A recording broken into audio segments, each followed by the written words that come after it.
problem, but what's happening? What is the problem doing? Like, what problems is the problem creating? That's generally how they do it. So he's involved in the truther movement big time, back to like 9/11 loose change, and that movement, as I said, is moved, and he has moved both times with it. I believe he's now considered alt-righter, even though he's basically like a Jewish. And I mean, we've gotten these people to go through like cycles of changing who they are to be, who they were, and then against who they were, but at the same time still protecting the people behind all of it. So we've got them, most of them, cornered and changing stuff.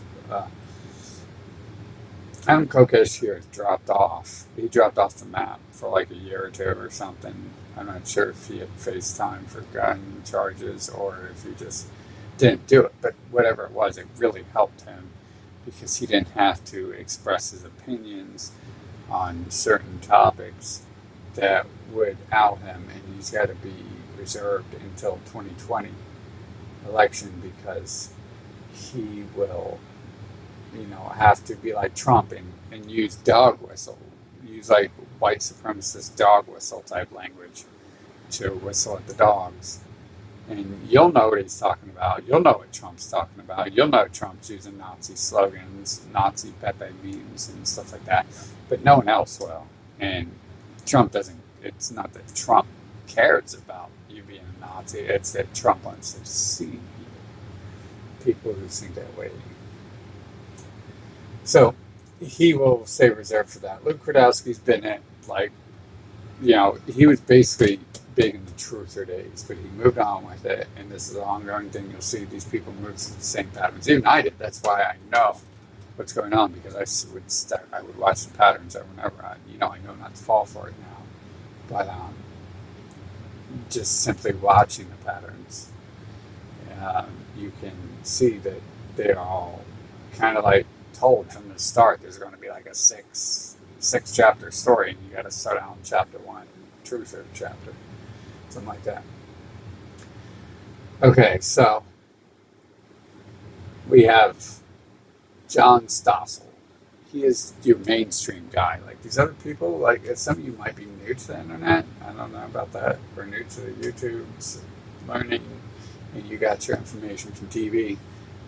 Either way, if you watch TV or if you watch video clips of libertarians on TV, there's John Stossel. And he is the anchor, almost always reporting it in a positive manner. He's the go-to guy, and he is Jewish.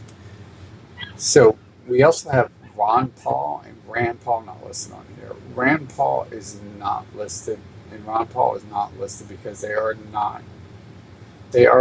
political puppets. They are not really people who are, we can prove a part of the deception. We cannot prove that Rand Paul and Ron Paul are Jews other than by their actions and lying. And you could even argue the opposite, but trust me, it's designed to look that way. They purposely will say it's not the Jew, and they will not have to be told that, like no one has to tell them to say that. They're saying that probably because it's part of the plan to make sure you think that. But neither of them did anything. Neither of them actually exposed the government, but they're allowed into it. That's the bigger thing. They're allowed into the government. And you're not going to be allowed into it if you're not one of these people, apparently. But there is Ron Paul, at the very least. I mean, Rand Paul's just his kid. There is Ron Paul, the guy who totes this as his Bible, and Rand, it's the best. He claims he's anti-war and all this, but his little leader there is pro-Zionist. See, he's anti-war for oil. He's got no problem. I don't think with war for killing terrorists or something like that. Yeah, sure, he talks a good game, but why is he worshiping the Zionists? And why is he telling you to worship the Zionists, who are actually a whole group of Zionists? Global Jewry, not Zionists. Global Jewry, who is head of Zionists. So Ron Paul talked a good game. He was big, and the weird things happened in the election as well. He like backed out, and a bunch of they say misinformation got out. But I mean, all these groups are the same people, working with the same agenda. They're not putting misinformation out there. Uh, they're orchestrating stuff. They're allowing it. They're making it happen. So, Ron Paul, technically the only goyim amongst them all. And it just feels like he's a political puppet. It's kind of like discussing Trump. Like why would I discuss the power structure by discussing Trump? Because Trump's a puppet. That's its own video. Trump's a puppet, and you don't need to worry about it. Now, the Ron Paul thing, it's really hard to pull anything on him. But he was set on stage as a meek guy, and that means he doesn't have to pull any punches. That means it would look weird if he started pulling too many punches. It wouldn't fit his MO. It wouldn't fit him. So it works for him not to pull too many punches. And when it comes to the puppets, again, you're going to get focused on those, and their worshippers are going to start attacking you. Like when you expose Trump for anything, people don't like that. And it does nothing to expose Trump. I mean, you can expose his bloodline, and that's it. What other stuff is Trump doing? It has nothing to do with presidency. It's a deception, Trump's slots are a deception. Everything they talk about these leaders are a deception. Now, these people, no one ever, talks about who are they. No one's ever like, who is Alex Jones? On mainstream media, they don't question, like, who is he? They don't question, who is Stephen Molyneux, or who's John Soss, or who's Napolitano, or who's Luke Rudowski, or who's Kokesh. They don't do that, but they'll use their puppets, their political puppets. They'll turn it into like an 8-year extravaganza, like 8-year extravaganza of Obama. Who is Obama? Oh my, he's the Kenyan-born Muslim, and it's like you're totally being distracted by Jews to discuss non-issues, even if it were an issue, and it's not actually like an issue, which they don't ever spend time actually discussing issues. And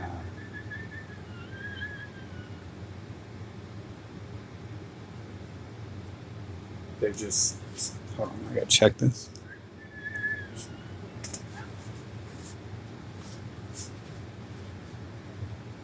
So, the puppets, the political puppets, are just a distraction. It's kind of wasteful, especially in this, to discuss Ron Paul, because he's the one you can easily out on. Just like Trump's the one you could, he's got blonde hair, he must not be one of them.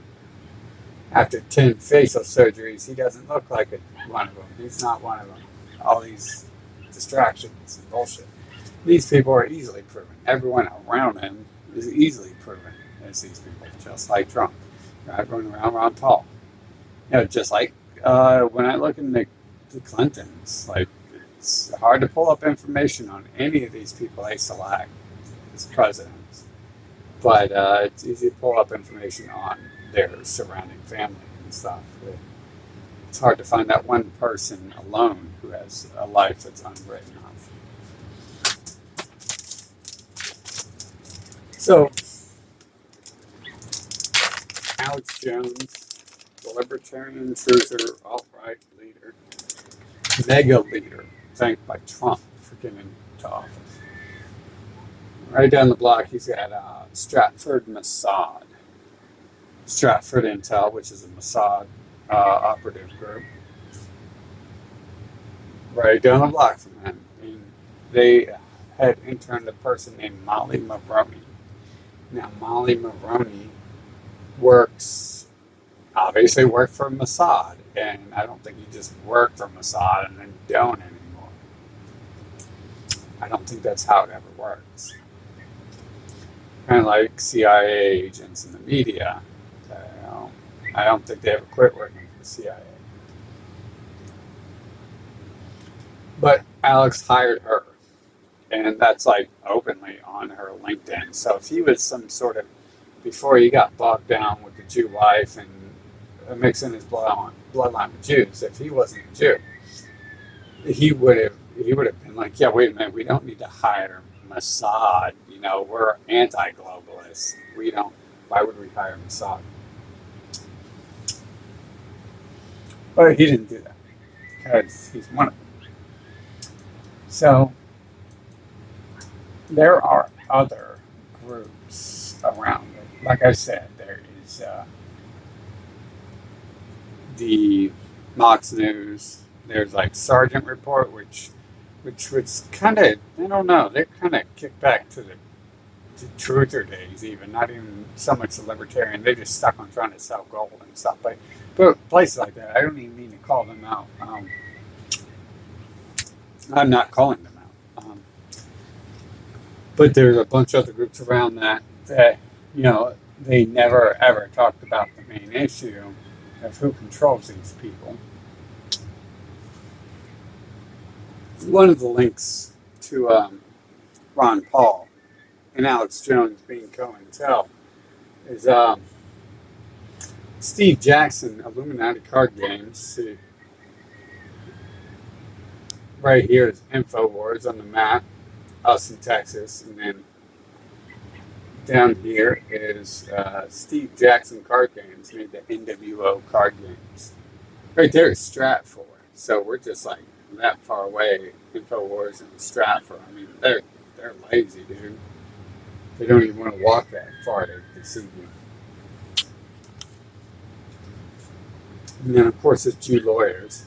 But the NWO card game had a picture of a guy who looked just like Alex Jones, right beside a guy who looked just like Ron Paul. And it was basically like the clown party.